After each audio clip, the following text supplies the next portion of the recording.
That Ramana said clearly that there is a path. Yes. There is that you have to inquire. Yes. That is one. And each one has to do the meditation. Okay. There is always grades of the steps to go leading to that. You have to go one after the other. Yes. You have need a guru there. All these things. That is all the traditional frame. Yes. So traditional frame intact he accepted. Okay. He never wanted to change the frame. Except here and there he said that why are you worried about the world? You forget. You find out for yourself whether you exist or not. Like that sometimes he threw some special flashes. That's all. But intact the tradition frame remained with him. You find in the religious... suppose I tell you that the people who came to Ramana were traditional people who pushed the traditional buttons for him. Do you think that people who came to UG are not traditional minded? No, they are all Europeans, all Westerns in the beginning. Where? Purely Western oriented people. To UG? Yes. Purely Western oriented Whether people. it is Western or Eastern. And they are pushing those buttons. They were all tradition bound. Western tradition is not different from Eastern tradition. Oh, very much different. Basically, it's not different, sir. Even there, No, they you want are a method. talking from his level, saying Method. that you want continuity. Method. I am not talking about that at all. I am talking about the method. Is there? They also talked about a method. They were the people who were around J. Krishnamurti, who showed a path. So this man had to dismantle all their ideas. There is no path at all. So they were pushing the buttons in this man. See, even for Ramana, the earliest persons who came to him was he talked to them was in a totally most revolutionary way. Ramana talked in the most revolutionary method. Later on, he became traditional bound. But the earliest utterances were the things which revealed that he is revolutionary nature. But in the case of UG, to say that just because it happened in the West, and at the time the people around him, I know them, they were all very much tradition bound. Barry, he was completely well read in India, Advaita and Eastern religious books, texts and all that. And this fellow Billy, and of course I do not know whether Swamiji were there or not, but these were different. They were all tradition bound.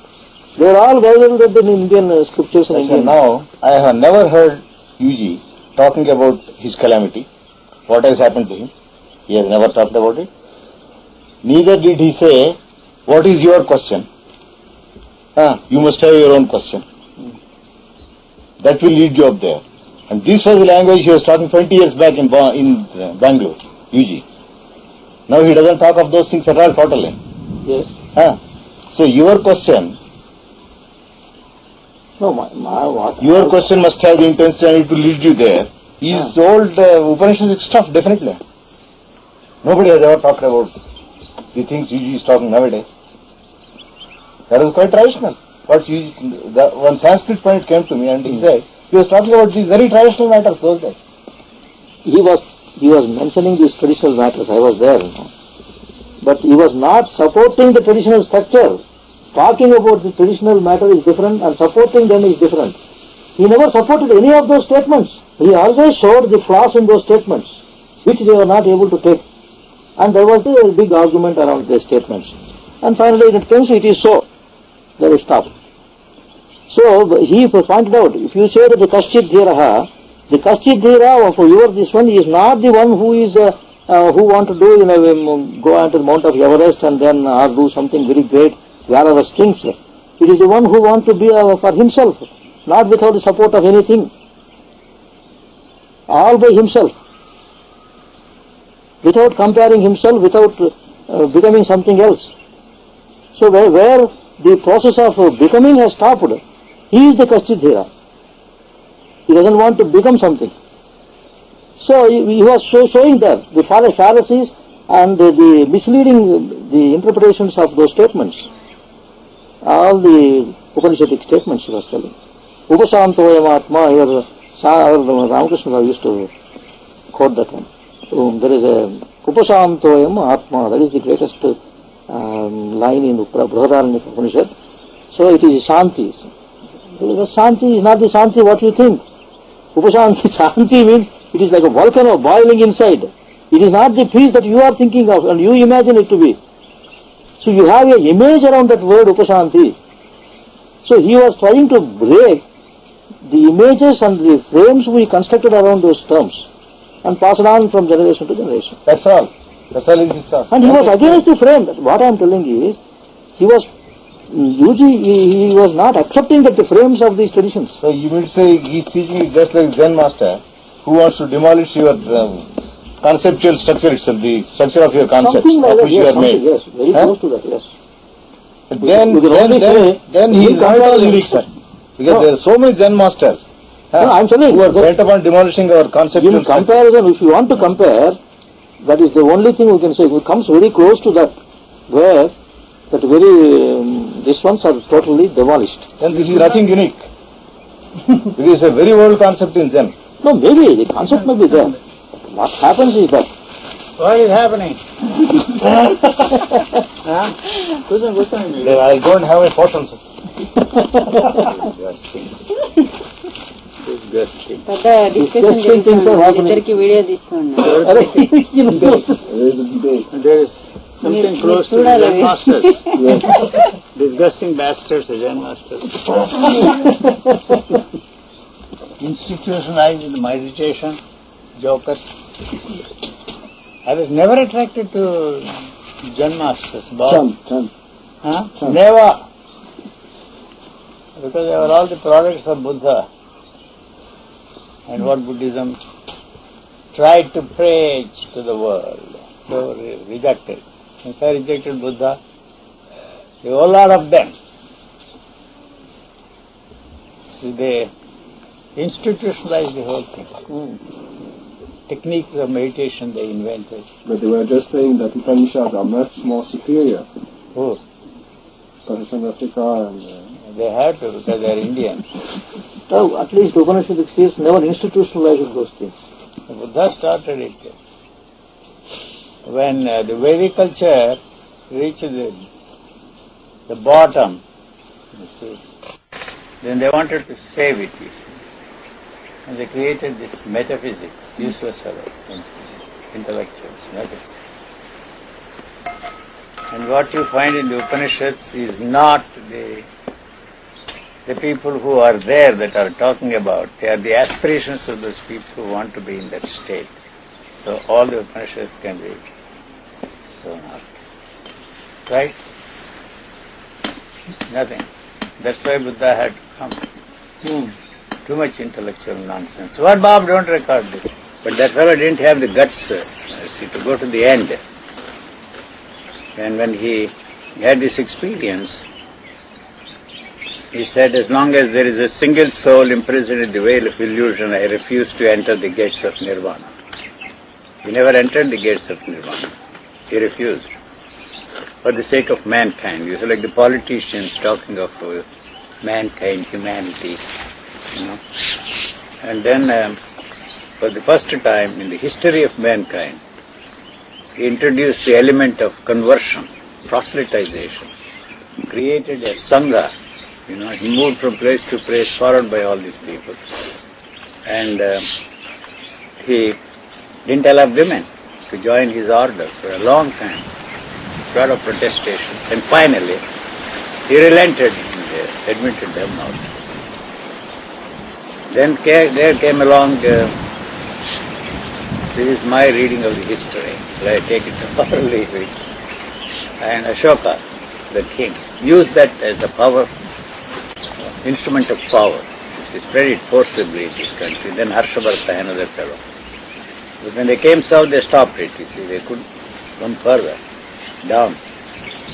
But Jainism spread in the south, not Buddhism. That's why you have so many Jain temples. The place where I grew up in Andhra is called Gudivada. That means the place of temples, not Hindu temples, but Jain monasteries, you know. A lot of prostitutes lived there, and along with, of course, you know, they go together, prostitution and spiritual preachers. Lanjadevula ani unnai Gudivada bold. We used to go and pick up coins in those days, very rare coins, as little boys who played them.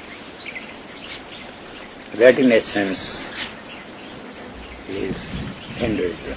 It is not a religion. But what is his story that he refused to enter paradise? Who? Buddha. He didn't have the guts. He stopped with some petty little mystical experience, like anybody else, like all these gurus you have in the marketplace. Even Ramana Maharshi stopped there. You know, all of them. You see, that prevents the possibility of those people coming out with something original. So they have to rely upon the authority of the scriptures, and then they interpret. How can a fellow who has written 4 volumes on Astavakra talk of enlightenment? Tell me. And claim that he is an enlightened man, sets himself up in the business of enlightening others. He blasted everything Astavakra. You know? So he cannot do that. It's a sales pitch. They sell that stuff and poor people. There is no authority for them. The filthy word you are using, enlightened man. Sorry, sir. But Buddha had authority on No, not at all. It was the political, the man, like the King Ashoka. Otherwise, Buddhism and Christianity and Islam would have remained small cults. They became the instruments of power. They forced, of course, they didn't use violence here in this country, but when Buddhism spread to but when Buddhism spread to Japan particularly, the monasteries maintained armies, trained armies, and supplied them to the rival kings. This is what. Thank you. Thank you. That's a trait of holiness. Avec plaisir. Oui, madame. Asseyez-vous tranquillement. You see. There means what French I am forgetting. Ici. Ici, ou là. yes. Huh? Ici ou là. Ici. Tranquillement. Good. Bob, you recorded that? Good. Sannyas never existed in India. Yes, this point I understood. Difficult to understand because you are all sannyasis. Because we had a business out of that. Sir, do you say that Buddha was not at all original? Not at all. He pretended like J. Krishnamurti, original, by not using any authority that existed before. Because that's what the Upanishads say. Swayam Pramanya. It has an authority of its own. Swayam Pramanya, I think. Why should I quote that nonsense? I must wash my mouth. No, I thought Buddha was very original, rejected Nothing God original. and all the He never rejected it. all the Upanishadic teachings he totally rejected. Because it was all intellectual nonsense. So he was original then. Not original, all saints do that. What did they do? No, sir. They did more harm. And the monastery supplied armies to the rival kings. That's why one of the Chinese saints, called the founder of, what is that? Taoism? Zen. Chan. No. The first fellow who went there, your Andhra, you're so proud of. Bodhidharma, sir. Bodhidharma called him a barbarian. And Buddhist teachings, nothing but toilet paper, he said. He had the guts to say that in the 7th century. It is quoted there in, they put that quotation in French. The emperor asked him, what is the holy teaching of the Buddha? And he said, no holiness, just emptiness. Kill him, he said. If you meet Buddha, kill him. Well, anyway, what do you need a Buddha for? Same Christianity, also conversion. With violence, sir. No. You may say that Buddhism was not violent and Indians are cowards. Useless fellows. You swallow anything. Hinduism is not a religion at all, like Judaism. It's a socio-political, economic, strange, a lot of things put together. It's just a way of life and way of thinking, nothing else. That is culture. It's not art, beauty, poetry, music. That's not culture. So that is part of your thinking.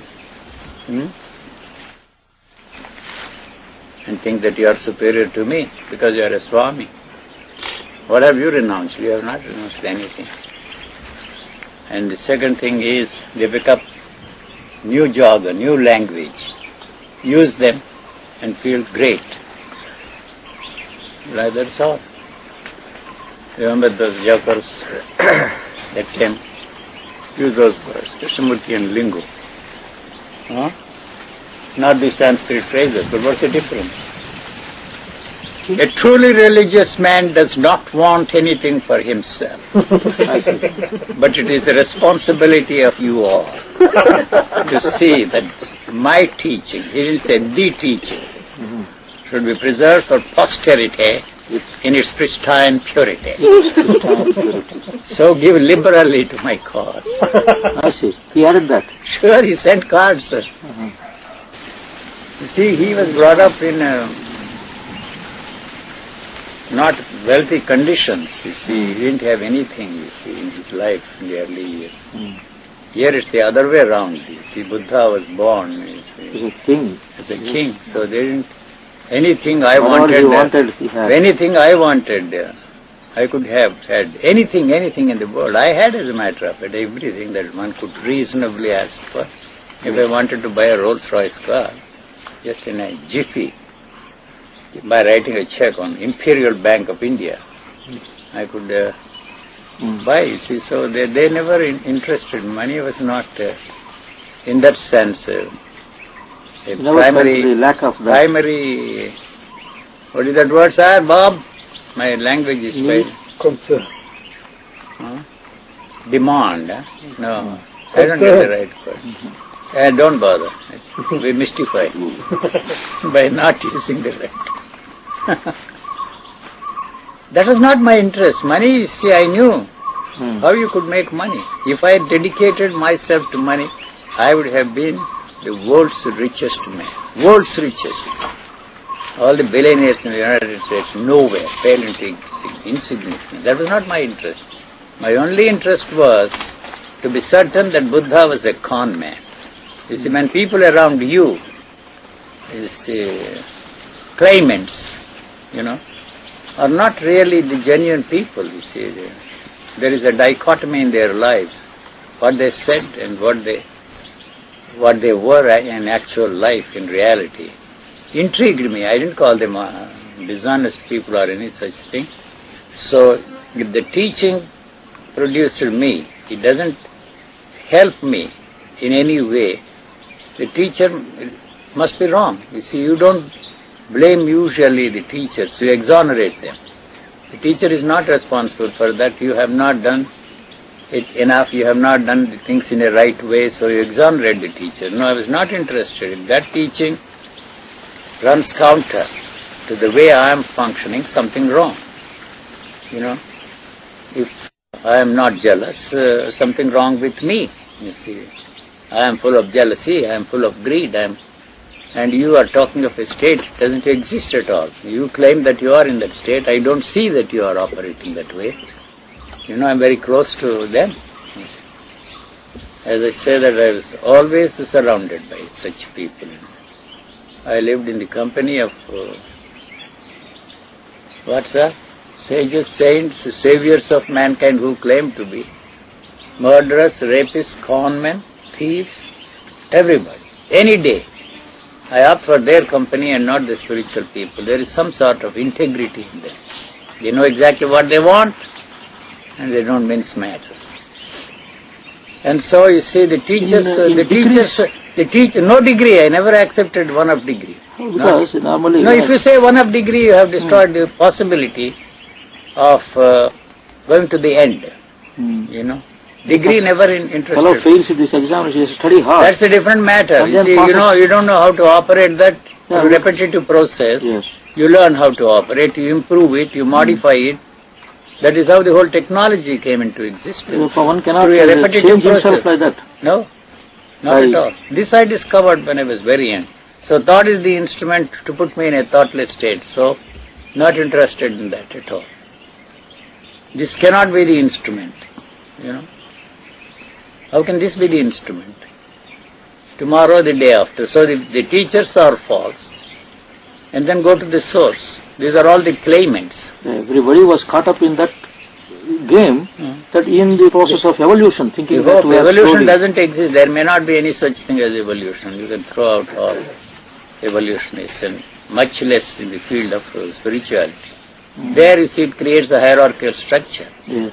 I am far superior to others. Yes. You become a rightful principal master, this, that in the second degree, third degree, you become a arhat. What nonsense is this arhats? You know, they fight amongst themselves. Now, how you freed yourself from that kind of a conditioning? Don't use Because- that word conditioning. What do you mean conditioning? This is not conditioning. What exactly do you mean by Because conditioning? everybody, everywhere we see You- that this continuous process of learning is there. But you don't understand one basic thing, that this is also conditioning you in a different way. Which one? Whatever you are doing to uncondition yourself is conditioning you in a different way. Yes. So that is important for me. Oh. Whether you are conditioned the ancient way or modern way or Krishnamurtian way, see, you may talk of unconditioned mind, but he doesn't operate like a man living in a state of unconditioned mind. So if you talk of the experience of a silent mind, what is he talking about? How can you experience a silent mind and then describe that as love, bliss, beatitude, immensity? Not at all interested in that. What is, you say? And then why do you describe that as love, bliss, beatitude and immensity? That's the sales speech. That's what you are interested in. So he is selling you that. So he has created just a structure of thought. Nothing else is there. So you reject. You know. So you go to the source. They themselves were con men, you see, conned themselves and conned the whole of mankind. So then the next question is, why do I con myself? All of them are con men, not one single exception. Those who were there before me, those who are there with me today, around me, and the teachers yet to be born, you see, yet to be born, they will be con men. That means they con themselves. They Themselves. fool themselves Yes. that they are going somewhere and reaching No, somewhere. that they have Reach come somewhere. into a state like whatever it is, unconditioned mind, transformed individual. So there is nothing here to be transformed. Why the hell you are talking about radical transformation, radical mutation? Why the hell you are talking about? No? Why? I asked him these questions. He didn't have any answers. He was giving the answers of a politician, neither confirmed nor denied. I'm not interested in that. So, if you are, I would have asked Ramana Maharshi also, did you, by posing this question to yourself, who am I, got into that enlightened state? I asked Jai Krishnamurti, you are taking all these people on bogus chartered flights. They call them bogus chartered flights. Journeys. You got into that state of a transformed individual through this step by step, logically? No, he said. Then why the hell you are talking about it? If it works, it works. If it doesn't, it doesn't, he told me, the joker. You don't find all that in his teachings. Whatever was convenient, he put it in that book. That's all. Anything that anybody said against him or attacked him. Because he believed that is the only He way. believed that I tell you, he never freed himself from the world teacher business. Never. And why he dissolved that was because of the family quarrel amongst themselves. That is one thing, you see. The money remained with him. I asked him also why the money is sitting there in the Dutch bank. Then he said, what do you want me to do? How do I invite all those people who contributed this money, and there is no way I can return it. He returned only that castle. I didn't see that castle. First time this year when I was there, we were passing through that place. And so I asked them, take me to that castle. Now it is not in the family. They sold it and sold to some school. Bob, don't record. Anyway, I have said this before. You can record. I don't care. And what was I saying? Yes, you told him that this is not the... No, he says, has not if freed it himself. works, it works. If it doesn't, it doesn't. What the hell you are doing? What for? Huh? What for? The world teacher business, it was... and then he wanted to be on his own and build himself up into a spiritual teacher on his own, which he succeeded. Very. And there was a time when he was using only a mystical language until he was stuck in California during the war.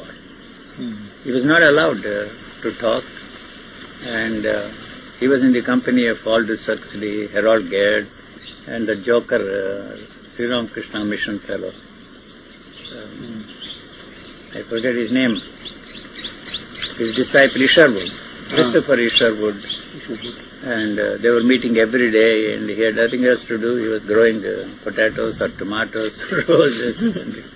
So he had a chance to discuss with all those people. Then he created a lingo, which I call Krishnamurti and lingo. And 1942, I think, he met a few people in one of the farms there in Midwest. I don't remember that. First time he came out with this lingo. Before that he was using all I and my beloved and then all that nonsense, immortal friend. Even in 1932, because my English was not, what is that word, good enough to understand, but even now my English is not good. So, that was it. I heard him first time in 1928 in that national school, boy. That was it. He irritated me most. Even in 1928, I was only 10 years old. A student in the national college there, started by Annie Besant.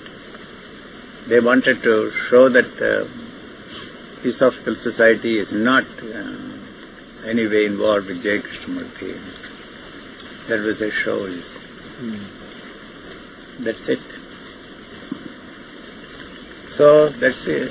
See, the certainty that, then the question arises, why are you conning yourself? Why are you fooling yourself? Why you can't reject the totality of human thought? Not one. They are all the variations of the same. So there was no answer to that question, and even as a little boy, and everything I want, everything, my taste, my appreciation of beauty, everything is what they wanted me, whether my grandparents or my grandmother or my servants. What I learned about sex was from my servants, not from these saints. It started in me some strange things, you see. Not that I wanted to this servant maid. No, not in that sense. That was the beginning of my question. And then why this celibacy? Why this nonsense? Like that. You see, I learnt a lot, and I learnt everything, not from spiritual teachers, not from secular teachers. In my own way. Of course, if I want to learn how to operate that, I have to learn from him, and he learned from somebody else. So through repetitive process, you learn. That's the only instrument we have. It cannot conceive of the possibility except in time.